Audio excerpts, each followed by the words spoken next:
अच्छा भाई, अब तीसरा स्टेप हमें तीसरी प्रॉपर्टी जो है हमें वो वेरीफाई करनी है।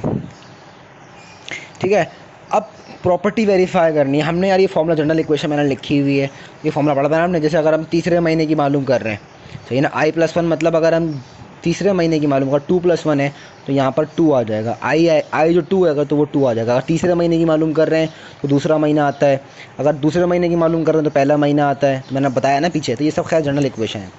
अब क्योंकि हमें एट स्टेडी स्टेट मालूम करना है, हमें नहीं पता कि हम कौन से महीने में जाकर ऐसा वक्त आएगा कि हमारे जो मैट्रिक्स हैं, हमारे जो मैट्रिक्स की कैटेगरी है वो तकरीबन सेम हो जाएगी। या तो ऐसे सेम हो जाएगी, या तो ऐसे सेम हो जाएगी, किसी भी तरीके से, या तो कॉलम वाइज सेम होगी या तो हॉरिजॉन्टल वाइज सेम होगी, नहीं पता हमें, बट सेम ज़रूर होगी। तो वो कौन सा पॉइंट है, वो कौन सा महीना है, हमें नहीं पता। हमें ना सवाल में बताया गया है कि वो कौन सा महीना है जिसमें वो एट स्टेडी स्टेट पे पहुंच जाएगी, एक बराबर स्टेट पे पहुंच जाएगी।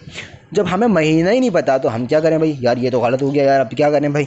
अब ये तो तुम अजीब बात कर रहे हो मुनीब यार, नहीं ऐसा नहीं हो सकता भाई।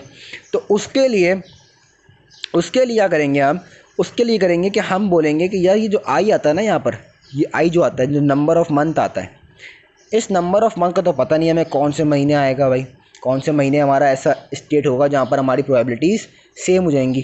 तो वो कौन सा महीना हमें पता ही नहीं है, हमें वो महीना ही नहीं पता। तो हम क्या करेंगे? हम इस महीने को बोलेंगे ज़रा साइड में हो जाओ, ज़रा साइड में हो जाओ, पहले हम ज़रा मालूम तो कर लें कि स्टेडी स्टेट होगी क्या। महीना बाद में देख लेंगे, पहले ये तो देख लें कि स्टेडी स्टेट होगी क्या। तो हम बोलते हैं कि भाई पहले ये चेक करते हैं कि ऐसी कौन सी स्टेट होगी जहाँ पर जो आपकी प्रोबेबिलिटी है वो सेम हो जाएगी। तो हमने क्या करा? महीनों को फारिग कर दिया। ठीक है, महीनों को फारिग करा। महीनों को फारिग करने के बाद पीपी आ गया, एनपी आ गया। मतलब क्योंकि हम पहले किसकी बात कर रहे हैं? पेट्रो हो गया। अच्छा, पहली बात तो ये कि हम हमेशा पेट्रो की बात कर रहे हैं।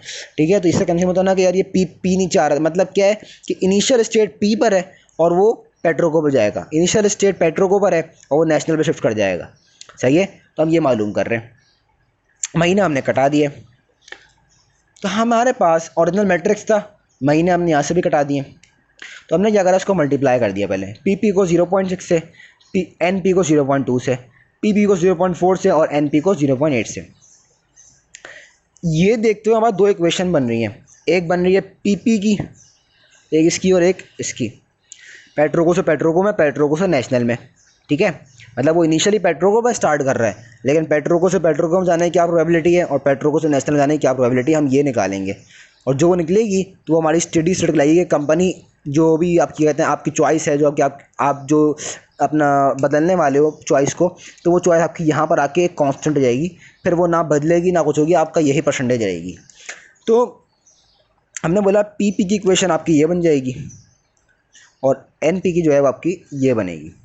देखो पी 0.6, पी 0.2, एन पी 0.6 को आप इधर ले जाओगे तो 1 पी है। ये यहाँ पर कोई 0 पॉइंट नहीं लिखा हुआ, तो 1 माइनस 0.6 करो ज़रा, 0.4 हो जाएगा। 0.4 पी 0.2 एन पी, इक्वेशन बन गई। इसी तरीके से एन पी लिखा और 0.4 पी है 0.8 एन पी। ठीक है, ये 0.8 एन पी यहाँ जाएगा क्योंकि ये 1 है, इसके आगे कुछ नहीं लिखा हुआ, ये 1 है। तो इस 1 से माइनस करो 0.8 को तो 0.2 आ जाएगा। 0.4 दूसरी इक्वेशन बन गई। अब एक इक्वेशन थी जो हमने पहली प्रॉपर्टी हमने पढ़ी थी, अगर याद करो पहली प्रॉपर्टी हमारी क्या थी कि रॉ वाइज हमेशा आपका आंसर 1 होगा। तो अगर वैल्यू ना हो तो हम उसको ये कह सकते हैं ना कि भाई पेट्रोको से पेट्रोको में शिफ्ट करना और प्लस पेट्रोको से नेशनल में चले जाना, ये 1 प्रोबेबिलिटी है। अब तुम सोच रहे हो कि मुनीब पागल हो गया, तो याद करो 0.6, 0.2, 0.4, 0.8 यही था। ये पी था, ये एन था, ये भी पी था और ये एन था। तो पेट्रोको से पेट्रोको में जाने की प्रोबेबिलिटी थी और पेट्रोको से नेशनल में जाने की प्रोबेबिलिटी थी। तो इन दोनों को प्लस कर रहे थे तो क्या आ रहा था? 1 आ रहा था। तो मैंने यही चीज़ यहाँ लिखी है कि पेट्रोको से पेट्रोको में जाने की और पेट्रोको से नेशनल में जाने की 1 प्रोबेबिलिटी है। तो पी और पी एन एन पी, ये देखो पी के पेट्रोको से पेट्रोको में जाना प्लस पेट्रोको से नेशनल में शिफ्ट होना बराबर है 1 के। तो ये देखो मैंने यहाँ 1 लिख दिया, ये हमने यूज़ कर रहे हैं। इससे हमारी दो इक्वेशन आ गई, एक एन पी की एक पी की। हम लोग एन पी और पी पी निकाल सकते हैं। अब ये पी पी एन पी जो आई है, आप इस एन पी को इसमें पुट कर दो। आप इस एन पी को इसमें पुट करोगे, आपके पास पी पी की वैल्यू आ जाएगी। आ गई?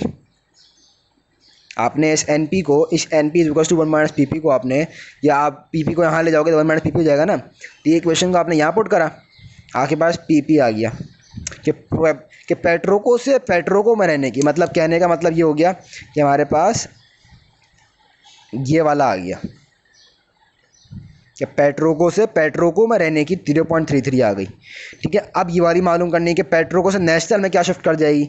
तो यहाँ पर हमने क्या करा कि जो एन पी का ये वाला फॉर्मूला था ना, इसी में पी पी पुट कर दिया, तो हमारे पास ये आ गया 0.67। तो ये हमारे पास 0.67 आ गया कि हमारी पेट्रोको से पेट्रोको में रहने की 0.33 प्रोबेबिलिटी है, और पेट्रोको से नेशनल में शिफ्ट होने की हमारे पास 0.67 प्रोबेबिलिटी है। इसी तरीके से बिल्कुल जैसे आपने पेट्रोको का निकाला, आप वैसे ही नेशनल का निकालोगे।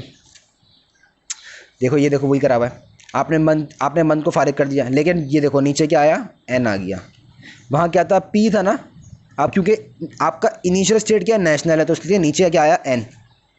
आपने वैसे ही मल्टीप्लाई करा ऑरिजिनल मैट्रिक्स से, वैसे ही आपने मल्टीप्लाई करके देखो इक्वेशन बनाई, एक पी एन की इक्वेशन बनी, एक एन एन की इक्वेशन बनी। ठीक है, ये दो इक्वेशन बस 0.8 वापस वहाँ जाएगा, 0.2 वही बात हो जाएगी। सही है, अब यूजिंग करेंगे हम वही मैंने पी एन। अब क्योंकि मैं यहाँ पर पी एन और एन एन क्यों लगा रहा हूँ भाई, तो अगर याद करो तो ये देखो, सॉरी ये मेरा थोड़ा सा ब्लर हो जाता है, मैं हाथ लाता हूँ तो ये देखो एन से पी। ठीक है, तो ये एन से पी मतलब इनिशियल स्टेट क्या है, एन है, और पी ऊपर आ गया पी एन, और इनिशियल स्टेट एन के एन में ही रहेगा तो एन एन। सही है, तो एन पी पी एन और N N is equals to 1। तो ये देखो कहाँ गया, P N plus N N is equals to 1, कि इनिशियल में नेशनल पर है, पेट्रोको में शिफ्ट हो जाएगा, प्लस इनिशियल में नेशनल है और नेशनल पे ही रहेगा, 1 आ गया।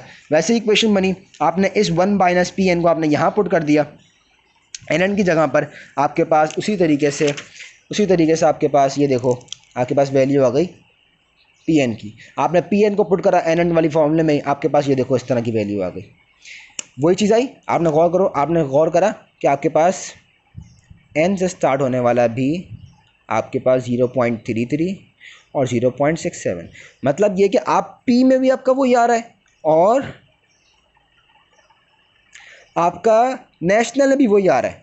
तो अगर हम इन दोनों को मिला दें तो कुछ ऐसा बनेगा, ये देखो अगर हम इन दोनों को मिला दें कुछ ऐसा बनेगा। तो बोलते हैं कि at i+1 month steady state will be achieve and transitional property matrix will be this. अब महीने का हमें पता ही नहीं है कि भाई महीना कौन सा है, तो ये महीना हम निकालेंगे भी नहीं, क्योंकि हम इतनी बड़ी ख्वारी कर रहे हैं, उसके बाद महीना भी निकालना है, पागल नहीं क्या। तो बस यहाँ तक हमारे पास सॉल्व खत्म हो जाता है कि यहाँ तक हमें निकालना है कि ये हमारा स्टेडी स्टेट अचीव हो गया, कि अब महीना कोई सा भी हो, हम जब भी हम अचीव करेंगे तो हमारा ये मैट्रिक्स होगा, और हम इस मैट्रिक्स में हमारा ये होगा कि अब ये कांस्टेंट चलता रहेगा, भले वो 6 हो महीना, 7वां महीना, 8वां महीना, 9वां महीना, 10वां महीना, ये स्टेट चलता रहेगा इस महीने के आने के बाद।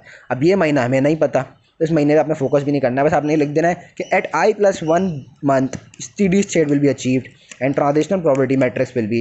ये ट्रांजिशनल प्रोबेबिलिटी मैट्रिक्स लिखने का मकसद क्या है कि आप एक पॉइंट से दूसरे पॉइंट चेंज कर रहे हो, पेट्रोको से नेशनल में जा रहे हो, पेट्रोको से पेट्रोको में रह रहे हो, या नेशनल से पेट्रोको में जा रहे हो, तो ये सब चेंज हो रहा होता है, इसलिए ट्रांजिशनल प्रोबेबिलिटी मैट्रिक्स।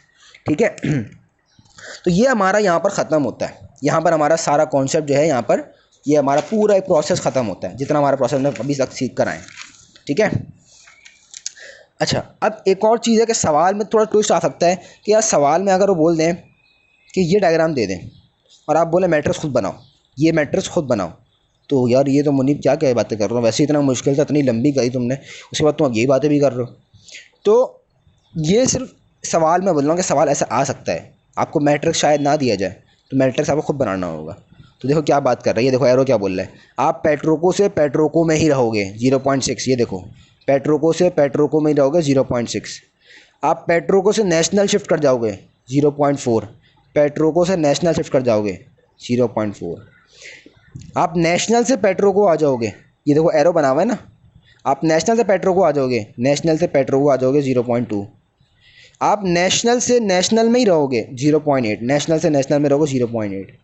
तो इस तरीके से आपने ये डायग्राम को रीड करके ऐसे मैट्रिक्स बनाना है, बस और कुछ नहीं है। तो उसके बाद जो सॉल्व करा है हमने, सब लंबी करी है, तीनों प्रॉपर्टीज़ को हमने अचीव करा है, तो बस ये तीनों प्रॉपर्टीज़ को हमने अचीव करना है। तो ये तरीका था हमारे पास मार्कोव एनालिसिस का, कि हमें किस तरीके से हमने